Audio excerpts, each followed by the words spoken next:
Bitwise adds a ticker and fee to its Hyperliquid ETF filing, and three rivals are right behind. Bitwise filed its second amended S1 registration statement with the SEC on April 10th, disclosing a ticker symbol, BHYP, a 0.67% annual management fee, and four named trading counterparties for a proposed spot Hyperliquid ETF.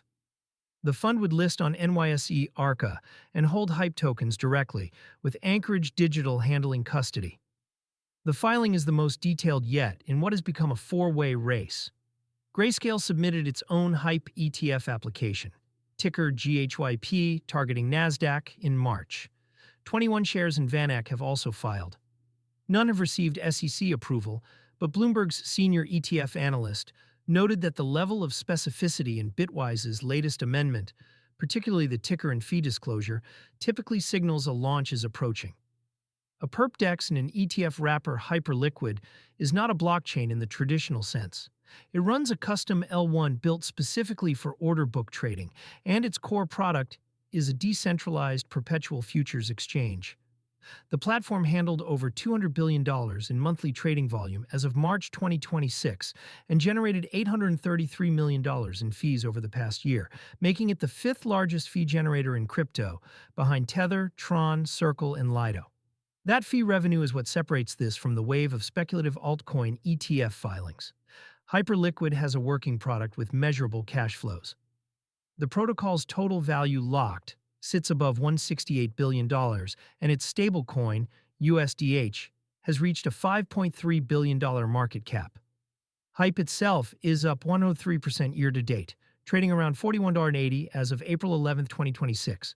BTC sits at $72,702, 0.5% over 24 hours, and ETH at $2,242, 0.8%, with the Fear and Greed Index at 49, neutral.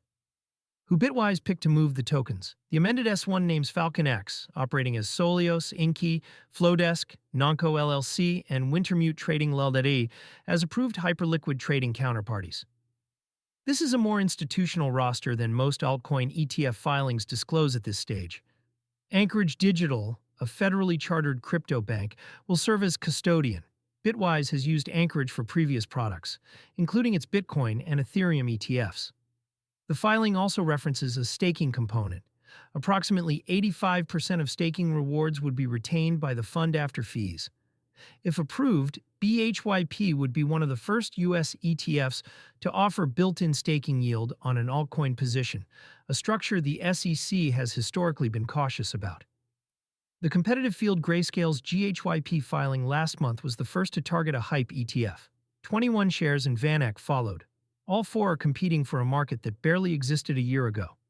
The broader altcoin ETF pipeline has expanded in 2026. Canary Capital filed for a spot PEPI ETF in early April.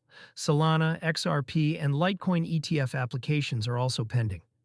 But Hyperliquid stands apart from these because its ETF thesis rests on protocol revenue, not just token price speculation. The $833 million in annual fees gives fund managers something concrete to point to in conversations with the SEC.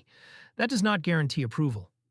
The SEC has delayed several altcoin ETF proposals this year, and staking integration adds regulatory complexity. But the pace of filing amendments, especially one that adds a ticker symbol and names specific counterparties, suggests the issuers believe a decision window is opening. What a HYPE ETF would actually mean a spot.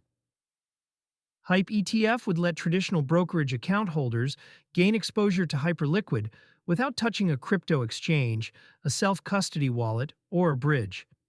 That is the same access thesis that drove Bitcoin ETF inflows past $11 billion in Q1 2026. For DeFi more broadly, this would be a first. No decentralized protocol has ever had a US-listed spot ETF. Uniswap, Aave, and Lido all have higher market caps, but none have attracted a four-way filing race. The difference is revenue. Fund managers can build a pitch deck around $833 million in annual fees.